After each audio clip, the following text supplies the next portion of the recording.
দুনিয়ার মানুষ,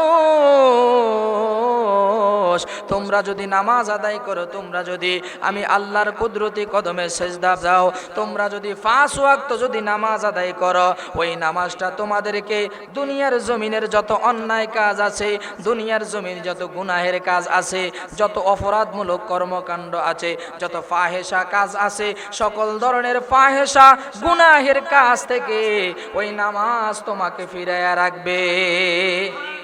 ও মুসলমানের দল, এই দুনিয়ার জমিনে মানুষ অন্যায় করার কারণে কত বিপদ হয়ে যায়, কত বিপত্তি হয়ে যায়, মামলা হয়, জেল হয়, ফাঁসি হয়, মানুষের মধ্যে বিচার হয়, কথা বলুন ঠিক কিনা, অপমানিত হয়, লাঞ্ছিত হয়, শুধুমাত্র অন্যায়ের কারণে, শুধুমাত্র ফাহেসার কারণে, শুধুমাত্র গুনাহের কারণে। দুনিয়ার মানুষ কত সিস্টেম করলো, কত আইন করলো, কত বিচারের ব্যবস্থা করলো, কিন্তু কেউ অন্যায়কে ফিরিয়ে রাখতে পারে না, কেউ অন্যায় থেকে বাঁচতে পারে না। এই ফর্মুলাগুলো অন্যায় থেকে মানুষকে বাঁচাইতে পারে না। অন্যায়ের পরে মামলা হয়, মোকদ্দমা হয়, জেল হয়, ফাঁসি হয়, এরপরও মানুষ অন্যায় করে, অপরাধ করে, কিন্তু আমার আল্লাহ একটি ফর্মুলা দিয়ে দিয়েছেন, যেই ফর্মুলাটা মানুষ যদি জীবনে বাস্তবায়ন করে, ওই ফর্মুলাটা যদি মানুষ জীবনে বাস্তবায়ন করে, তাহলে ওই মানুষগুলো সকল প্রকারের খারাপ কাজ থেকে বেঁচে থাকবে। বলেন সুবহানাল্লাহ। ও বলবেন হুজুর ওই ফর্মুলাটা কি? যেই ফর্মুলাটা আমার আল্লাহ বলে দিয়েছেন, যেই ফর্মুলাটা মানুষ পালন করলে আর কোনো অন্যায় কাজের দিকে যাবে না, এই ফর্মুলাটার অন্য কোনো কিছু নয়। ওই ফর্মুলাটা হইল আমার আল্লাহর জন্য নামাজ আদায় করা। বলেন সুবহানাল্লাহ। এখন বলবেন হুজুর আমরা দেখি 5 ওয়াক্ত নামাজ পড়ে, আবার অন্যায় কাজও করে, আবার গুনাহের কাজও করে, এখন কি ওই ব্যক্তির নামাজ তাকে কি গুনার কাজ থেকে ফেরায় রাখলো না? তাহলে তার ব্যাপারে বলা যাবে, যেই ব্যক্তি নামাজও পড়লো, অন্যায়ও করলো, বোঝা গেল ওই ব্যক্তির নামাজ সঠিক নামাজ না, ঠিক কিনা? যেই উদ্দেশ্যে আমার আল্লাহ নামাজ পড়ার জন্য বলেছেন, যেমন ভাবে আমার আল্লাহ বান্দাকে ইবাদতের কথা বলেছেন, আমরা ওইভাবে ইবাদত করি না, আমরা ওইভাবে নামাজে দাঁড়াই না।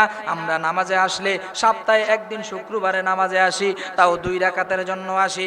আবার যদি মসজিদে আসিও কারো চাপে পড়ে আসি, অথবা লোক দেখানোর জন্য আসি, কিন্তু এই নামাজটা ছিল আমার আল্লাহকে খুশি করার জন্য, আমার আল্লাহর সন্তুষ্টির জন্য, একমাত্র আমার আল্লাহকে খুশি করার জন্য। আমি বান্দা হিসেবে আমার আল্লাহ আমার উপরে যে দায়িত্ব দিয়েছেন, ওই দায়িত্বটা পালন করার মাধ্যমে আমার আল্লাহর সন্তুষ্টি অর্জন করার জন্য যেই নামাজটা দরকার ছিল, এটা নাই বিদায় নামাজও পড়ি, অন্যায়ও করি, কথা কোন ঠিক কিনা? অতএব আমরা লোক দেখানো নামাজ পড়লে হবে না, ওই নামাজটা হতে হবে একমাত্র কার জন্য? আল্লাহর জন্য। ওই নামাজটা পড়তে হবে আমার আল্লাহর জন্য। হে মুসলমান ভাই বাবারা, যদি কেউ নামাজ আদায় করে, যদি কেউ নামাজ আদায় করে, আন্নাস সালাতা ইবাদাতুন আযীমাতুন লিন-নবী তাকাররুবি ইলাল্লাহি তাআলা, যদি কেউ 5 ওয়াক্ত নামাজ আদায় করে একমাত্র আমার আল্লাহর সন্তুষ্টির জন্য, একমাত্র আমার আল্লাহর খুশির জন্য, দুনিয়ার কোনো লাভের জন্য নয়, এমনকি নামাজ পড়লে পরকালে জান্নাত দিবে, ওই জান্নাতের আশায়ও না, ওই জান্নাতের আশায়ও না, ওই জান্নাতের আশায়ও না। দুনিয়ার জমিনে মানুষ ইমানদার বলবে, নামাজি বলবে, এই উদ্দেশ্য না, একমাত্র আল্লাহর খুশির জন্য, আল্লাহর সন্তুষ্টির জন্য যদি কেউ নামাজটুকু আদায় করে, তাহলে আমার আল্লাহ রাব্বুল আলামিন ওই বান্দাটাকে আমার আল্লাহর অত্যন্ত প্রিয় ভাজন বান্দা হিসেবে কবুল করেন। বলেন সুবহানাল্লাহ।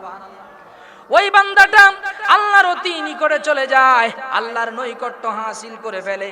ওই বান্দাটা যদি সঠিকভাবে আমার আল্লাহর নামাজটুকু আদায় করে আল্লাহর খুশির জন্য, তাহলে ওই নামাজ তাকে আল্লাহর নৈকট্য লাভের নিকটবর্তী নিয়ে যায়, আল্লাহর কাছাকাছি নিয়ে যায়।